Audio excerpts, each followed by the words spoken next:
2 Samuel 17. Unya miingon si Ahitophel kang Absalom, "Papiliya ako 12,000 katawo, ug mulakaw ako karong gabi aron pagukod kang David. Atakihon ko siya samtang gikapuyan ug nawad-an na sa kaisog. Nisangon ko siya ug mangagiw gayud ang tanan niyang kauban. Ang hari ray akong patyon. Apan dad-on ko nganhi kanimo ang tanang mga tawo sama sa babayeng kasurnon nga nagpaingon sa balay sa iyang pamanhunon. Gusto ka nga mopatay ug usa lamang katawo, apan ayaw pasipad-i ang ubang mga tawo. Ug ang tambag ni Ahitophel nakalipay kang Absalom ug sa tanang kadagkuan sa Israel. Unya miingon si Absalom, "Panhia usab si Husay ang Arkehanon ug pamation ta kung unsay iyang ikasulti." Sa pag-abot ni Husay, kiingnan siya ni Absalom. Mao kini ang tambag ni Ahitophel. Tumanon ba namo ang iyang tambag?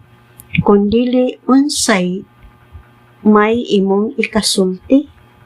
Giingnan ni Husay si Absalom, "Dili maayo ang tambag ni Ahitophel. Nasayod ka nga ang imong amahan ug ang iyang mga tawo lig-on kaayo ug naglagot sila sama sa usa ka uso nga gikuhaan sa iyang mga itoy didto sa uma. Gawas pa niana ang imong amahan batid kaayo sa gubat ug dili gayud siya magpakagabii tipon sa mga tawo. Tingali bisan karon nagtago siya sa usa ka langob o sa lain bang dapit, ug kung sa unang pag-atake may pipila nga mamatay sa katawhan. Ang makadungog niini moingon, daghan ang nangamatay sa mga tawo ni Absalom. Busa bisan pagani ang taong isog nga sama sa leon, abuton og dakong kahadlok kay nasayod ang tibuok Israel, nga ang imong amahan tawong gamhanan ug hanas sa gubat ug isog usab ang iyang mga tawo. Ang tambag ko mao nga hiusahon mo ang tanang Israelita gikan sa Dan ngadto sa Berseba, ug ikaw mismo mao mangulo kanila sa pag-atake kang David. Nining paagiha masakpan nato siya bisan hain siya magtago, ug muhasmag kita kaniya sama sa yamog nga mahulog sa yuta ug walay mahibilin sa tanan niyang mga tawo. Kung mutago siya sulod sa usa ka syudad, ang tibuok Israel magdalag mga pisi ug unya ato kining guyuron ngadto sa walo hangtod wala nay mahibilin niini bisag usa ka bato." Mingon si Absalom ug ang mga tanang mga tawo sa Israel, "Mas maayo ang tambag ni Husay kaysa tambag ni Ahitophel. Mao'y pagbuot sa Ginoo nga makawang ang tambag ni Ahitophel aron mahiagom si Absalom sa kadaot." Unya giingnan ni Husay si Sadok ug si Abiatar ang mga pari. Mao kini ang tambag ni Ahitophel kang Absalom ug sa mga kadagkuan sa Israel, ug nasayod usab kamo sa akong gitambag. Busa pasugoi si David ug sutihin niini.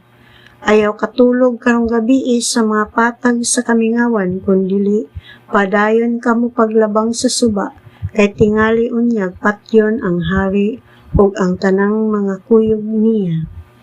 Nining higayuna si Jonathan ug si Ahimaas naghuhulat dito sa Enrogel kay kinahanglan man nga dili sila makit-an inig sulod nila sa syudad.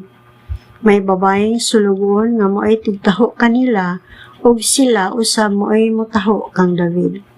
Apan nakit-an sila sa usa ka batan-ong lalaki ug gisuginlan niya si Absalom. Busa si Jonathan ug Ahimaas midali pagpahawa ug miadto sila sa balay sa usa ka tawo didto sa Bahurim.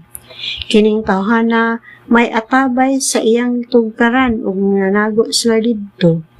Gitabunan sa babay ang baba sa atabay o gikatagan niyag mga trigo ang tabon ini aron dili mamatikdan.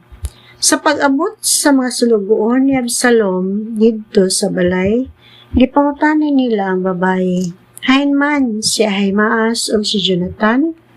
Gitubag sila sa babaye, nadabok sila sa suba. O kay wala man nila hikaplagi si Ahimaas o si Jonathan na mauli sila sa Jerusalem. Sa pagkawala na sa nangita kanila ng gula si Jonathan o si Ahimaas sa atabay, unya nang lakaw sila aron pagtaho kang Hari David, may tungod sa laraw ni Ahitophel sa pagpatay kaniya. Ug ilang gitambagan si David sa pagtabok sa suba tungod niini. Unya si David ug ang tanang tawo nga mikuyog kaniya milabang sa Jordan ug sa pagsilang sa adlaw nakalabang na ang tanan. Sa pagkakita ni Ahitophel nga wala tumana ang iyang tambag, gimonturahan niya ang iyang asno ug mipauli siya sa iyang syudad. Unya gihusay niya ang padagan sa iyang panimalay ug naghikog siya. Gilubong siya sa lubnganan sa iyang amahan. Unya miadto si David sa Mahanaim ug si Absalom milabang sa Jordan uban sa mga Israelita. Ninihigayuna sa lugar ni Joab, maoy gihimo ni Absalom nga pangulo sa iyang kasundaluhan si Amasa, anak sa usa ka tawo nga ginganlag Itra, nga usa ka Ismailita, nga naminyo kang Abigail nga anak nga babae ni Nahas, iksuo ni Saruia nga inahan ni Joab. Ug nagkampo ang mga Israelita ug si Absalom didto sa yuta sa Gilead. Sa pag-abot ni David sa Mahanaim, gitagbo siya ni Sobi nga anak ni Nahas, nga taga-Raba, nga lungsod sa mga Amonihanon, ug ni Makir nga anak nga lalaki ni Amiel, nga taga-Lodebar, ug ni Barsilai, nga taga-Gilead nga gikan sa Rogelim. Nagdala sila og mga higdaanan, mga habol, mga panaksan ug mga tibod. Nagdala usab silang trigo, sibada, bugas, mga batong ug mga liso, dugos, mantikilya, mga karniro ug keso.